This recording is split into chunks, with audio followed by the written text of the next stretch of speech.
Hello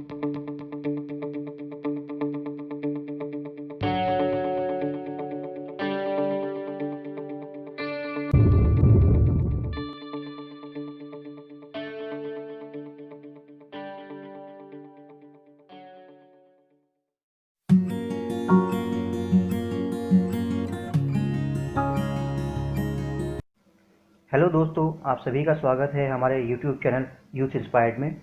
आप लोग हमेशा की तरह हमारा चैनल ज़रूर देख रहे होंगे और उन लोगों को भी साथ में जोड़ रहे होंगे जिन्होंने हमारी वीडियोस अभी तक नहीं देखी होंगी।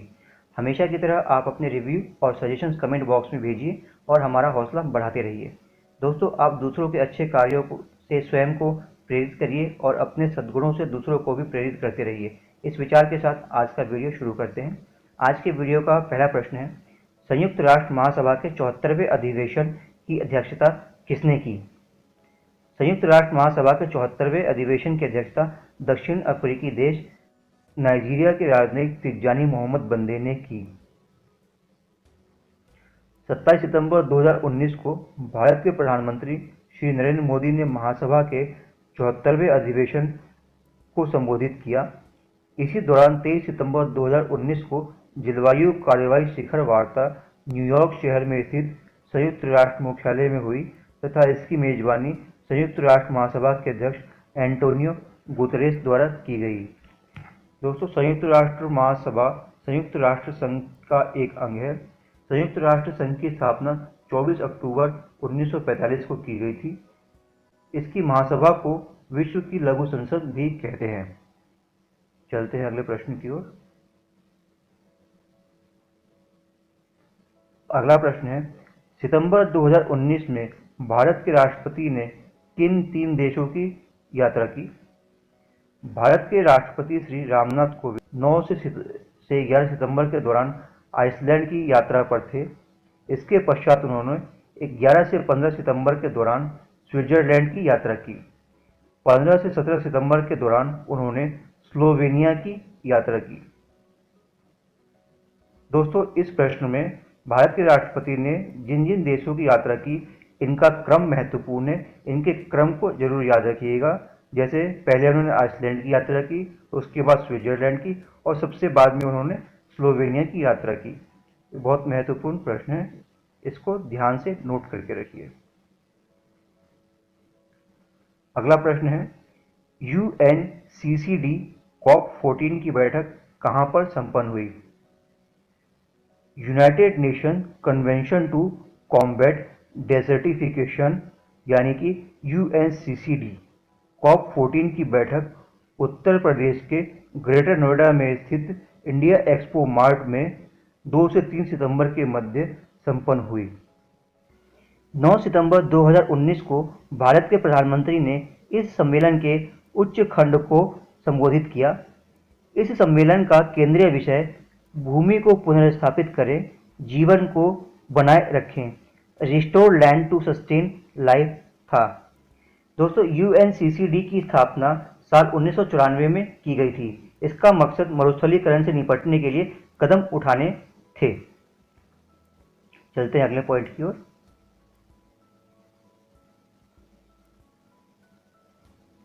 वैश्विक प्रतिस्पर्धा रिपोर्ट 2019 में भारत को कौन सा स्थान प्राप्त हुआ? 9 अक्टूबर 2019 को प्रकाशित इस रिपोर्ट में भारत को 68वां स्थान प्राप्त हुआ, जबकि सन 2018 में भारत का स्थान 58वां था। इस हिसाब से देखें तो भारत को 10 स्थान का नुकसान हुआ। गत वर्ष की तुलना में इस वर्ष भारत को 10 स्थानों का नुकसान हुआ। विश्व आर्थिक मंच द्वारा इस रिपोर्ट को जारी किया जाता है। बहुत महत्वपूर्ण प्रश्न है। विश्व आर्थिक मंच इस रिपोर्ट को प्रकाशित करती है। चलते हैं अगले पॉइंट की ओर। कर्नल चिवांग रिंचेन सेतु का निर्माण किस राज्य में किया गया है? 21 अक्टूबर 2019 को कर्नल चिवांग रिंचेन सेतु का उद्घाटन पूर्वी लद्दाख में रक्षा मंत्री राजनाथ सिंह द्वारा किया गया। इस सेतु का निर्माण शोक नदी के ऊपर किया गया, जो सिंधु की एक सहायक नदी है। यह 430 मीटर लंबा पुल है। इसे 14,650 फीट की ऊंचाई पर बनाया गया है। यह दुर्बुक और दौलत बेग ओल्डी को जोड़ता है। भारत के लिए सामरिक दृष्टि से यह बहुत महत्वपूर्ण स्थान है, क्योंकि यह पूरी सीमा चीन से मिलती जुलती है और कई बार चीन की सेना LAC को पार करके भारतीय स्थान में घुसने की कोशिश करती है। चलते हैं अगले प्रश्न की ओर। स्वच्छ रेल स्वच्छ भारत अभियान 2019 की रिपोर्ट कब जारी की गई? 2 अक्टूबर 2019 को महात्मा गांधी की 150वीं जयंती के अवसर पर रेल मंत्रालय द्वारा स्वच्छ रेल स्वच्छ भारत सर्वेक्षण रिपोर्ट जारी की गई। इस रिपोर्ट में जयपुर स्टेशन को पहला, जोधपुर को दूसरा तथा राजस्थान के ही दुर्गापुर को तीसरा स्थान प्रदान किया गया है। इसी रिपोर्ट में उत्तर प्रदेश के शाहजहांपुर को 21वां स्थान प्रदान किया गया है, जो उत्तर प्रदेश में पहला स्थान है। चलते हैं अगले पॉइंट की ओर। वर्तमान में विश्व की सबसे युवा प्रधानमंत्री कौन है?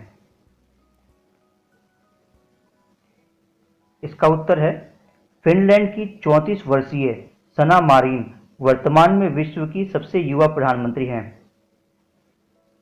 इसका एक इंपॉर्टेंट फैक्ट है, फिनलैंड की सरकार में शामिल 5 दलों की मुखिया महिलाएं ही हैं, यानी कि फिनलैंड की राजनीति में महिलाओं की भागीदारी बहुत अधिक है। चलते हैं आगे। संयुक्त राष्ट्र सुरक्षा परिषद में अस्थायी सदस्यों के रूप में किसे सम्मिलित किया गया है? इसका उत्तर है एस्टोनिया, नाइजर, वियतनाम, ट्यूनीशिया तथा Saint Vincent and the Grenadines को संयुक्त राष्ट्र सुरक्षा परिषद के नए अस्थायी सदस्यों के रूप में चुना गया है। संयुक्त राष्ट्र सुरक्षा परिषद के सदस्यों की कुल संख्या 15 है, जिनमें 5 स्थायी सदस्य तथा 10 अस्थायी सदस्य हैं। इसके अस्थायी सदस्यों का कार्यकाल 2 वर्ष है। चलते हैं अगले प्रश्न की ओर। हाल ही में किस देश ने ओपेक की सदस्यता से हटने का निर्णय लिया है? इसका उत्तर है इक्वेडोर ने तेल निर्यातक देशों की संस्था ओपेक से 1 अक्टूबर 2019 को हटने का निर्णय लिया। OPEC Organization of the Petroleum Exporting Country का गठन 1960 में हुआ था। वर्तमान में इक्वेडोर के सदस्यता छोड़ने के पश्चात अब इसकी संख्या 14 रह गई है, यानी कि पहले इसकी संख्या 15 थी। चलते हैं अगले प्रश्न की ओर। Business to consumer e commerce सूचकांक 2019 किसके द्वारा जारी किया गया? इसका उत्तर है business to consumer e commerce सूचकांक संयुक्त राष्ट्र अंकटाड द्वारा जारी किया गया। इस सूचकांक के अनुसार भारत को वर्ष 2019 में 73वां स्थान मिला है। इस सूचकांक में भारत ने गत वर्ष की तुलना में अच्छा प्रदर्शन करते हुए 7 अंकों का सुधार किया है। चलते हैं अगले प्रश्न की ओर। 10 लाख करोड़ का बाजार पूंजीकरण का स्तर छूने वाली पहली भारतीय कंपनी कौन है? इसका उत्तर है रिलायंस इंडस्ट्री 10,000 करोड़ का बाजार पूंजीकरण का स्तर छूने वाली पहली भारतीय कंपनी बनी है। तो दोस्तों आज के लिए इतना ही। इसके साथ ही बताना चाहूँगा कि दिसंबर की सीरीज़ का ये आखिरी वीडियो था। इसके पश्चात हम जनवरी 2020 की करंट अफेयर्स की घटनाओं का विश्लेषण करेंगे और अगले वीडियो में आपसे फिर मुलाकात होगी। तब तक के लिए धन्यवाद, नमस्कार, जय हिंद।